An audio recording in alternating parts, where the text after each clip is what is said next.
인생이란 장애물 경기이다라고 말을 합니다. 처음 장애물을 뛰어넘었더라도 이 장애물이 이제 없는 것이 아니라 그 너머에 더 높은 장애물이 우리 인생 앞에 기다리고 있습니다. 그리고 그것을 넘으면 더 이상의 장애물이 없지 않을까 생각하지만 더 어려움의 장애물이 또 우리 앞에 빨리 다가오고 빨리 또 찾아오는 것을 볼 수가 있습니다. 그래서 혹자는 한 철학자는 인생은 무엇인가 라는 질문에 인생은 삶은 장애물의 연속이다 라는 말을 했습니다. 우리 사랑하는 성도님, 지금까지 여기까지 수없는 인생의 장애물을 뛰어넘고 또 넘어 하나님의 은혜로 여기까지 왔을 줄 믿습니다.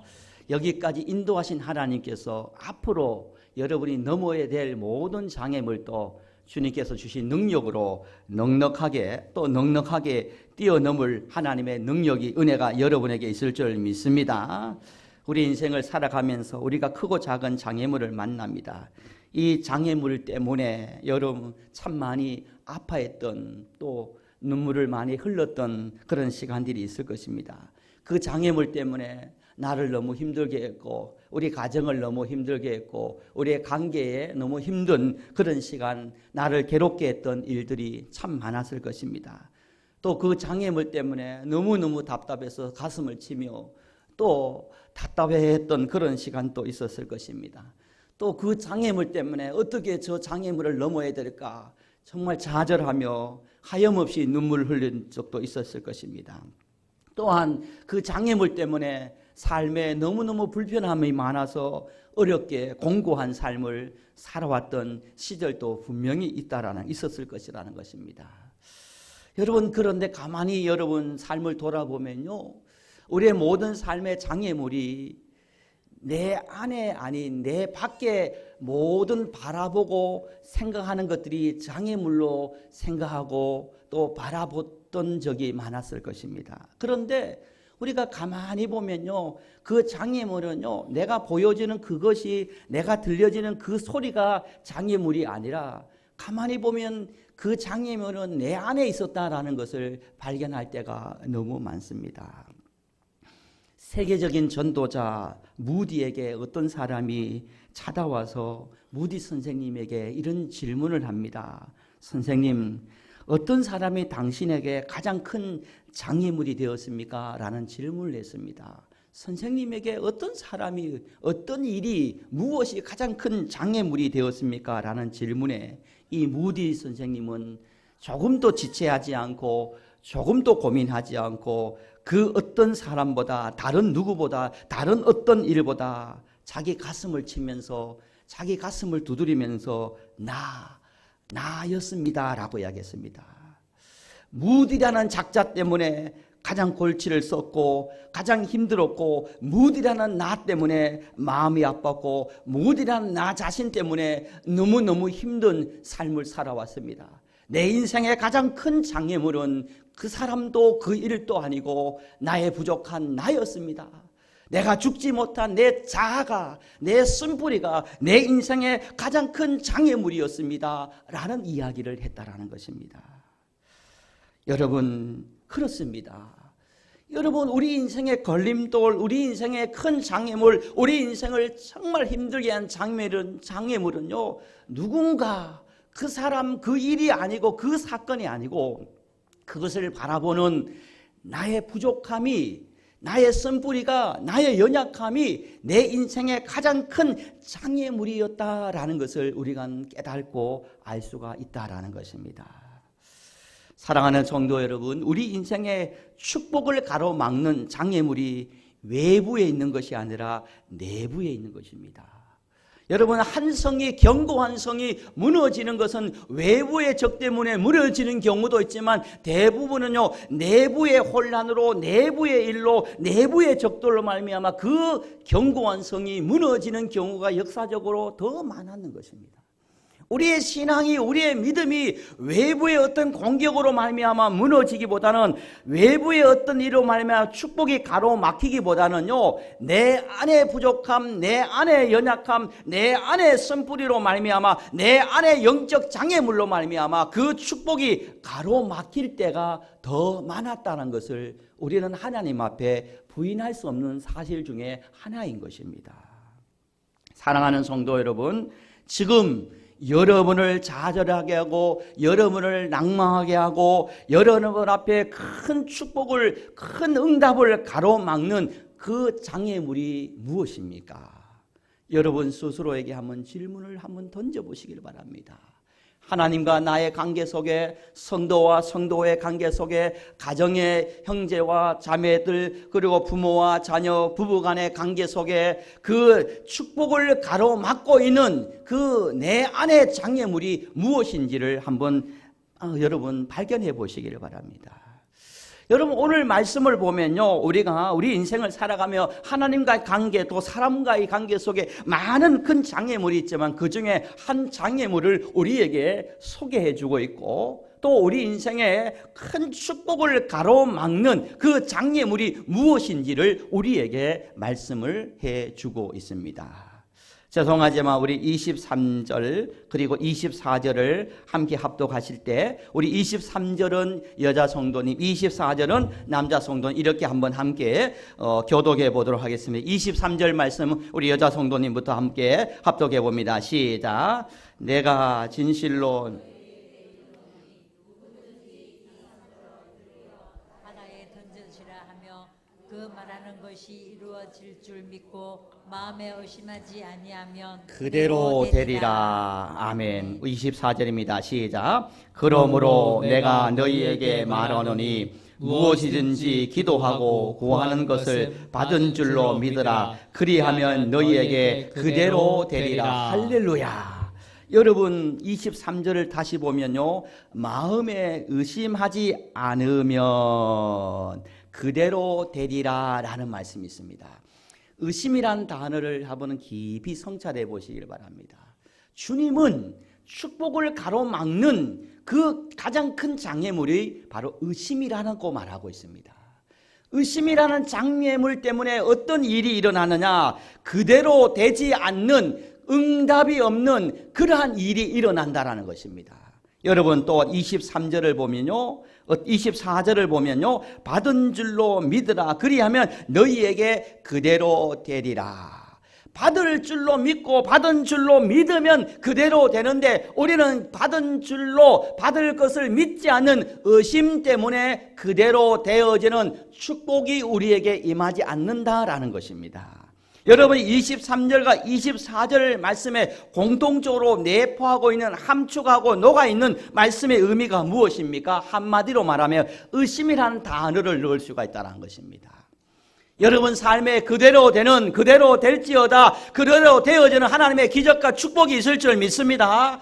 그대로 되어지는 하나님의 축복을 받기 위해서 하나님과 여러분 사이에, 여러분 기도하면서, 여러분 섬기면서 사람들과의 관계 속에 그대로 되어짐의 가장 큰 걸림돌이, 여러분 그 가장 큰 장애물이 무엇입니까? 하나님께서 말씀합니다. 의심이라는 장애물이 축복을 가로막는 큰 장애물이라는 것입니다. 사람을 얻는데 가장 큰 장애물은 바로 의심이라는 장애물이 가장 큰 그런 장애물이라는 것입니다. 사랑하는 성도 여러분, 예배드리고 기도하면서 여러분의 모든 삶 속에 여러분 의심이라는 단어는 성령의 불로 태워버리고 오직 하나님을 영원히 신뢰함으로 그대로 되어진다, 그대로 되리라는 응답의 축복을 저도 받고 여러분도 받을 수 있기를 예수님의 이름으로 간절히 축복합니다. 그대로 되는 역사가 있는 것입니다. 하나님과의 관계 속에 의심은요, 이런 일이 있는다고 말합니다. 야고보서 1장 6절에서 7절 말씀을 보면 오직 믿음으로 구하고 조금 더 의심하지 말라. 의심하는 자는 마치 바람에 밀려 요동하는 바다 물결 같으니 이런 사람은 무엇을 주께 구하든지 얻기를 생각하지 말라라고 말합니다. 의심하는 것은, 의심의 장애물을 가지고 있으면요, 받을 것을 생각하고 얻을 것을 조금 더 생각하지 말라는 거예요. 응답이 없다라는 것입니다. 그대로 되어지는 축복이 없다라는 것입니다.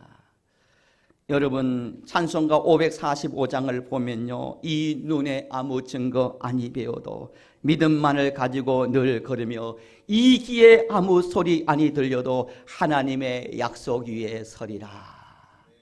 여러분 눈에 아무것도 보이지 않고 여러분의 귀에 아무것도 들리지 않는 그런 캄캄한 한방 가운데 있으면요, 강야 가운데 있으면 두렵고 염려와 의심 때문에 여러분 하나님의 기적과 하나님의 축복을 그대로 되어지는 은혜를 경험하지 못할 때가 너무 많습니다. 여러분 앞날에 불 가운데로, 여러분 앞날에 물 가운데로, 여러분 인생에 하나님께서 아무 소리도 아무 눈에도 보이지 않는 그런 일 가운데, 그런 한방 가운데 있다 할지라도 여러분 조금 더 의심하지 않는 그런 성도 되기를 주님 이름으로 축복합니다. 조금 더 의심하지 않으면 반드시 되리라는 축복이 임하는 것입니다. 사랑하는 성도 여러분, 우리 인생에, 여러분 우리 신앙생활에 가장 큰 장애물, 우리가 하나님과의 관계 속에 큰 축복을 가로막고 있는 장애물은 바로 의심이라는 장애물이라는 것입니다. 여러분 감사함으로 의심의 장애물을 걷어냅시다. 찬양함으로 의심의 장애물을 건져냅시다. 여러분 기도함으로 의심의 장애물을 건져냅시다. 여러분 다 건져내야 돼요. 걷어내야 되는 것입니다. 어느 시골 마을에 여러분 오랫동안 비가 오지 않아서 너무너무 농민들이 애를 타고 속이 탔습니다. 비가 와야 농사를 짓고 농사를 지어야 자식 공부를 시키는데 시집 보내고 장가를 보내는데 그 해는 왜 그런지 하늘이 막히고 하늘에 비 한 방울 떨어지지 않는 것입니다. 그래서 온 성도님들이 온 마을이 걱정을 하고 걱정을 했는 것입니다. 그래서 하다못해 목사님이 성도님들을 다 모아놓고 오늘은 수요 예배 특별 이 비를 내려 주옵소서 하고 비를 위해서 우리 함께 수요 특별 기도회를 하자라고 해서 수요 예배 모든 성도님들을 모으고 다음 세대 교회 학교 아이들까지 다 모아서 그날은 비가 내리도록 열심히 기도했다는 것입니다. 그리고 그러면서 오늘 말씀 마가복음 11장 24절 말씀을 선포하시면서 오늘 이 말씀을 붙들고 여러분 기도합시다. 받은 줄로 믿으라. 그대로 되리라. 받은 줄로 믿고 우리가 비를 내려 주옵소서. 비가 올 줄 믿습니다라고 기도합시다라고 열심히 기도했는 것입니다. 목요일이 되어도 비가 오지 않습니다. 금요일이 되어도 비가 오지 않습니다. 주일이 되어도 비가 오지 않습니다. 예배를 드리고 우리가 오늘 이처럼 예배를 드리고 있는데 갑자기 하늘이 시커머지더니 하늘에 소낙비가 1시간 동안 막 쏟아지는 것입니다. 성도님 돌아갈 때까지도 비가 계속 쏟아지는 것입니다. 그런데 어느 초등학교 5학년 소녀가 비키세요 하면서 우산을 딱 피는 것입니다. 사람들이 놀라서 너는 어떻게 알고 우산을 가지고 왔느냐? 비가 어떻게 올 줄 알고 우산을 가지고 왔느냐라고 말하다 그 소녀가 대답합니다. 무엇이든지 믿고 구하는 것을 받은 줄로 믿으라. 수요일날 목사님이 말씀하셨잖아요. 받은 줄로 믿고 우리가 기도했잖아요. 그래서 저는 우산을 가지고 왔는 거예요. 할렐루야. 온 성도님들은 그렇게 기도하고 받은 줄로 생각하지 않고 의심하고 여러분 신앙생활, 믿음생활 한다고 했습니다. 그러나 그러한 초등학생 5학년짜리는 말씀을 믿고 조금 더 의심하지 않고 받은 줄로 믿고 비가 올 줄 믿고 나왔다는 것입니다.